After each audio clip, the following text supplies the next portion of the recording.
بادشاہ نے گدھوں کو قطار میں چلتے دیکھا تو کمار سے پوچھا، تم انہیں کس طرح سیدھا رکھتے ہو؟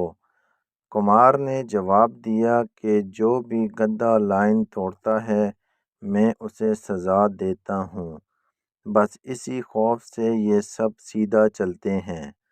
بادشاہ نے کہا، کیا تم ملک میں امن قائم کر سکتے ہو؟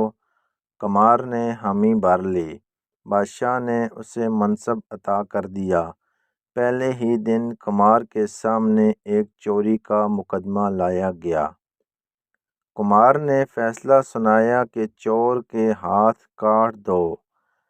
جلاد نے وزیر کی طرف دیکھا اور کمار کے کان میں بولا کہ جناب یہ وزیر صاحب کا خاص آدمی ہے۔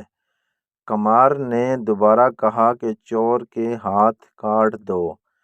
اس کے بعد خود وزیر نے کمار کے کان میں سرگوشی کی کہ جناب تھوڑا خیال کریں، یہ اپنا خاص آدمی ہے۔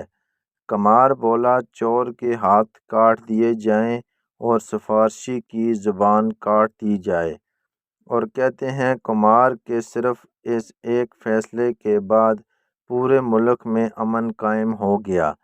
ہمارے ہاں بھی امن قائم ہو سکتا ہے، مگر اس کے لیے چوروں کے ہاتھ کاٹنا پڑیں گے اور کچھ لوگوں کی زبانیں کاٹنا پڑیں گی۔